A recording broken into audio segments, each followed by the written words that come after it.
And we are back. What you just saw, ladies and gentlemen, was a 19 round group fired with the SIG MCX PCP Virtus. If you watched my previous video, you know that I had some issues with accuracy on it. What I did for you here is I transferred my group from my last shooting over to this target. This was a 19 round group. The original target right there, 19 rounds of H&N field target trophies. Those guys right there, which tend to be my go-to pellet in 22 caliber. I tend to get good groups in just about everything with them. So that's what I tried here, and that did not work. These groups were all fired at a whopping 40 feet, so 12.33 yards for those of you in the metric system. Sorry, you can convert it on your own.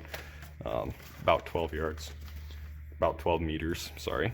But now we did the same thing right there, 19 rounds field target trophies. And I think that this one is actually workable. So what we're going to do, I'm going to go over the loading technique on the gun.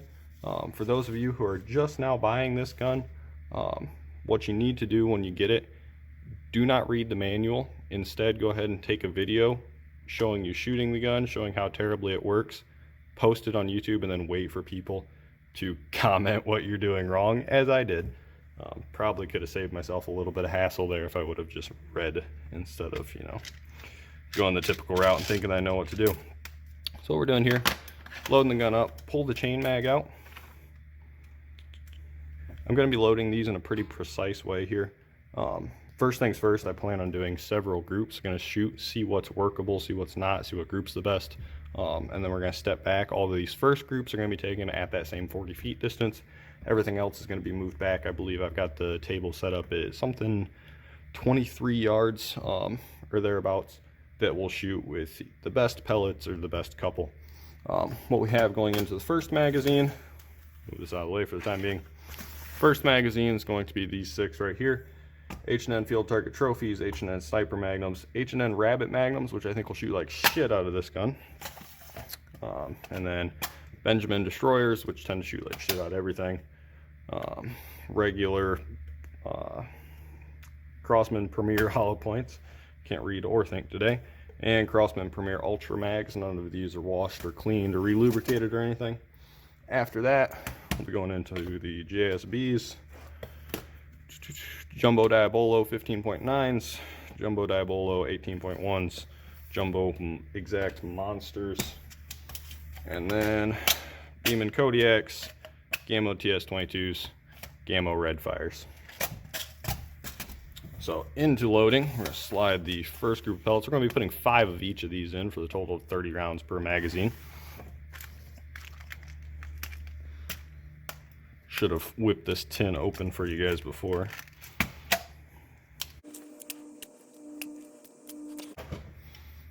Sorry guys, this ain't going so hot.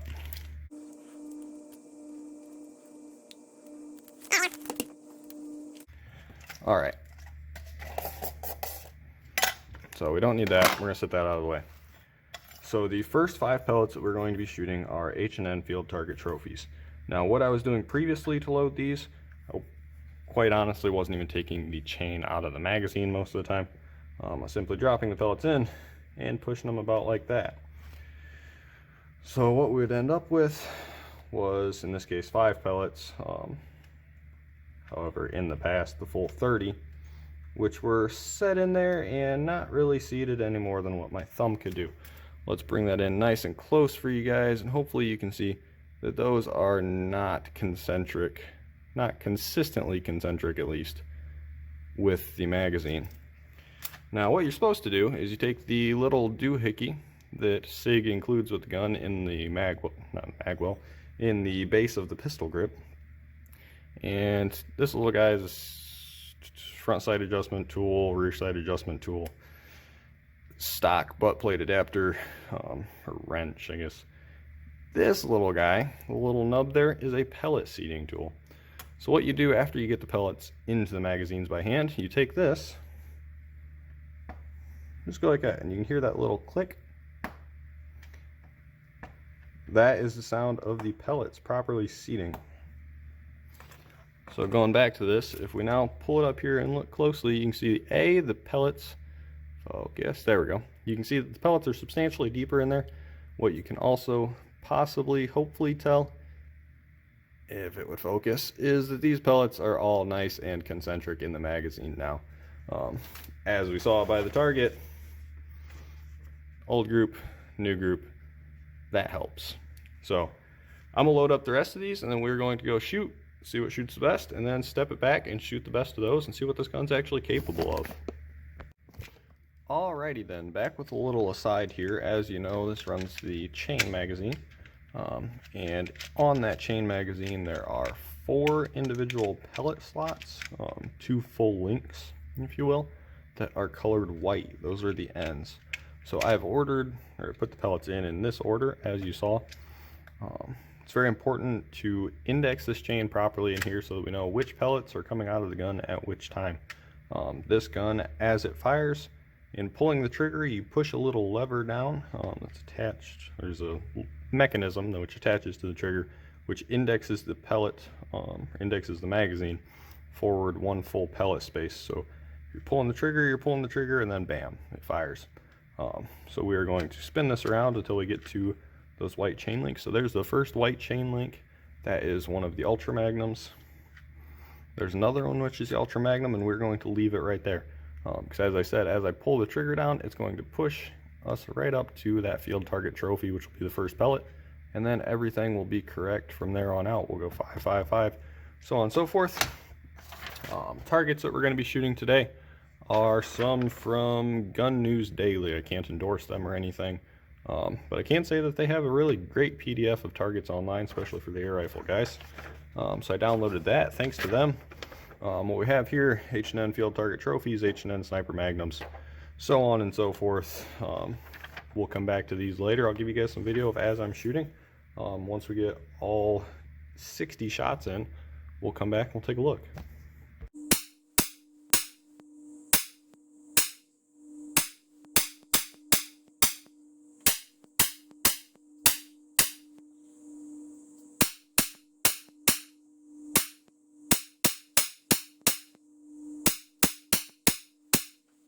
I have of course already fired the first 30 rounds, but I would like to load this magazine up on camera. Of course, in the last video I was loading them incorrectly, and judging by the way that this thing shoots, let's see if I can find that old target, with the high frequency of flyers, outliers, I would like you guys to watch the way I'm loading this, so that we can help forego any of the issues that I was doing, like what I was in the last time, by simply not seating, to see if there's anything that I'm still doing wrong, and also so that you guys aren't playing keyboard warriors and telling me that I'm loading wrong or putting them in concentrically or damaging the pellets on the way in or whatnot. I already have 5 of the JSB exact 15.9s in there. I'm gonna seat those, and on to the next.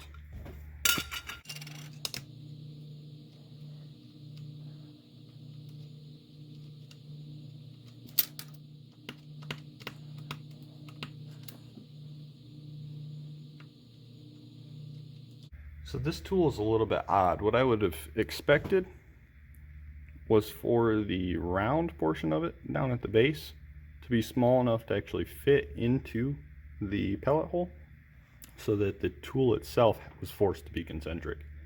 That, however, is not the case. If we look up here, the tool only fits to that base, and it definitely doesn't self-center, so it only has that little nipple pushing inside the skirt of the pellet. So I'm not so sure that this is the great thing for ensuring concentricity. Of course, the inside of pellet skirts are going to differ, but it's definitely not gripping in there at all.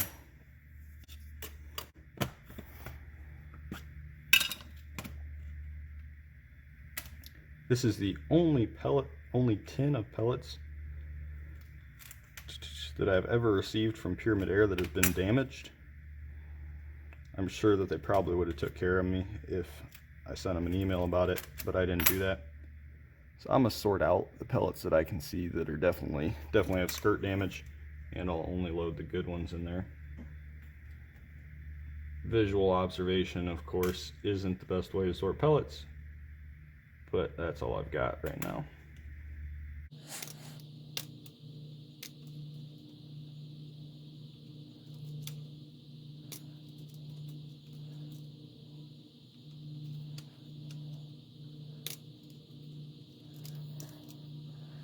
That's pretty decent. So there we got 5 of those. Now on these longer pellets, what I'm finding, I'm of course seating these on a stainless steel work surface.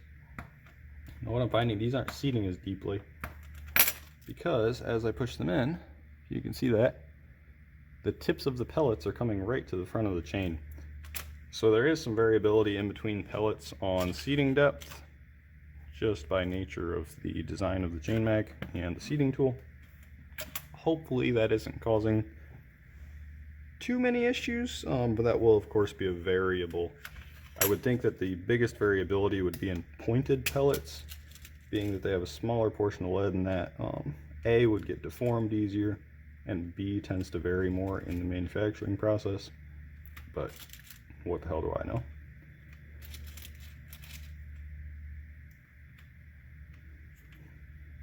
Also, as we spoke on before, the angle that you hold the tool would have just as much effect.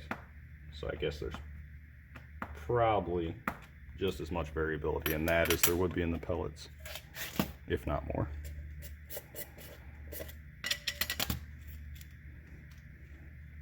Now these Gammo TS22s are also a particularly long pellet,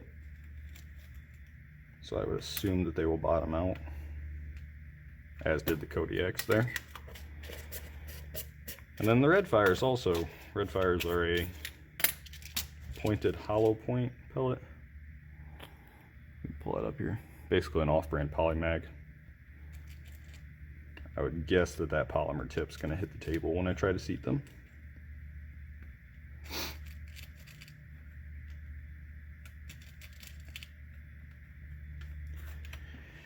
And back through seating the last 10. Yes, that polymer's definitely hitting the table.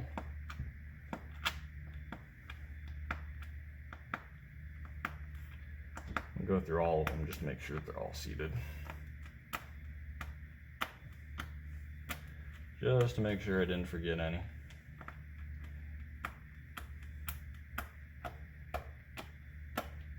Alright, so that's all done up. That's closed. We'll put these back in order. Magazine, or chain going into the magazine.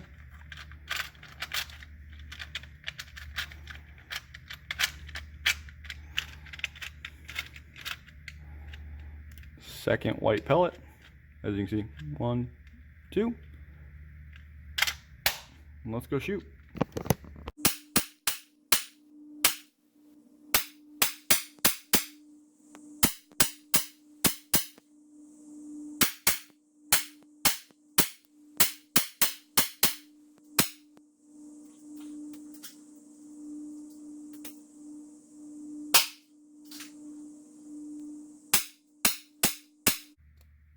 Alright, first target that we have here, as you can see up in the top left, H&N Field Target Trophies did very well.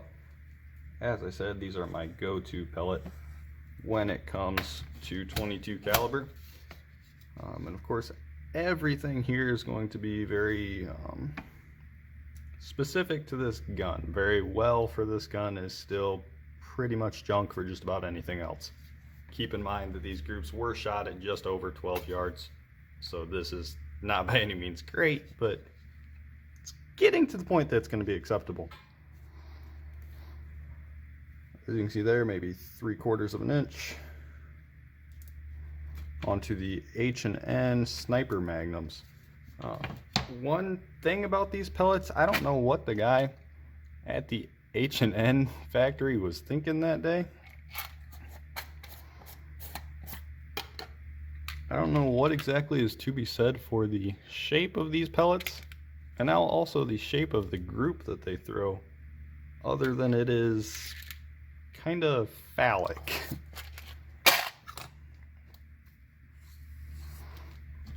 About the same thing there, had about a 1/2 inch group. about 1 inch when you include that flyer in there. Rabbit magnums, H&N Rabbit magnums over here. Those are great if you're a bit unconventional. Instead of liking to shoot pop cans, you like to shoot trash cans.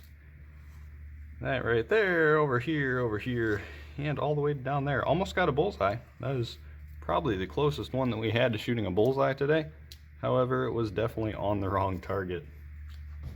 Down here, Benjamin Destroyers. Pretty decent for those pellets. Crossman Premier Hollow Points. Definitely not great. Crossman Premier Ultra Magnums, also not great. Bit of a surprise with these two groups here. I was expecting those to be much closer to the field target trophies, as those are what I've found to be the most similar pellets. It's kind of as though the field target trophies are a higher ballistic coefficient, higher quality Crossman Premier. Let's get these tins tightened up so that we don't spill them. There's a shot of the pellets just to see that again, and then let's get this out of the way.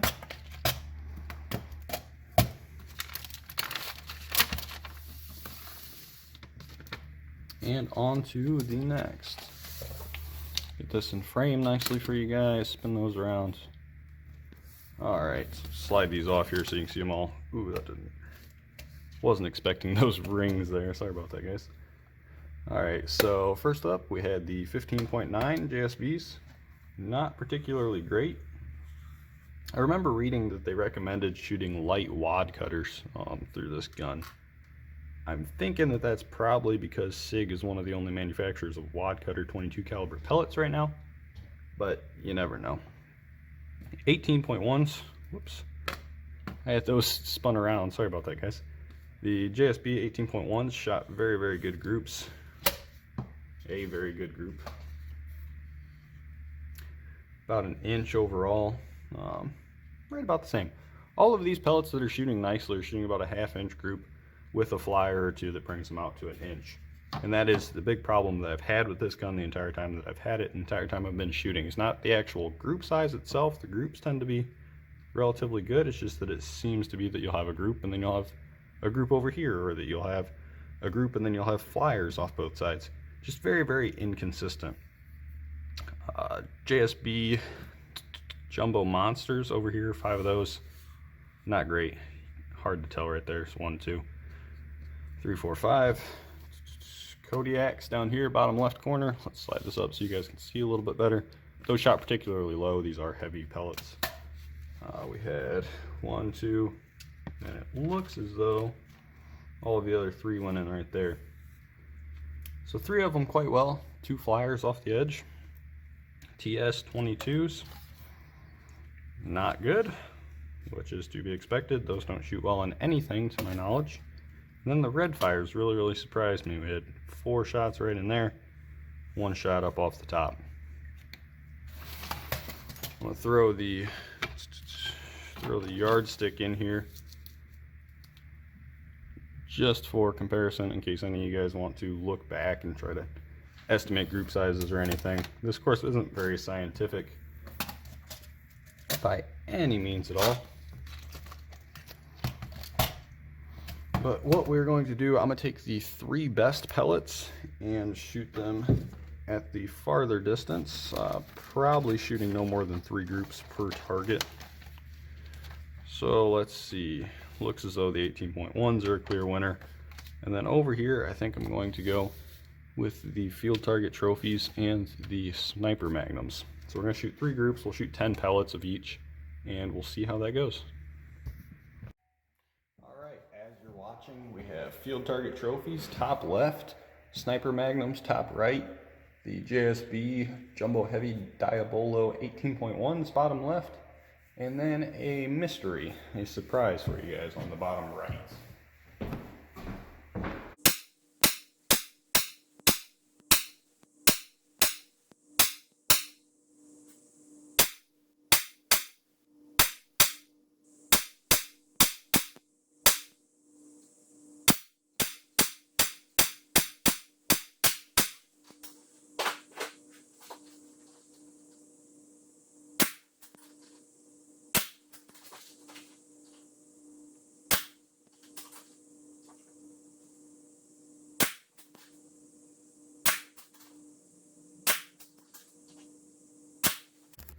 All right, stepping back to 23 yards, we threw these groups right here.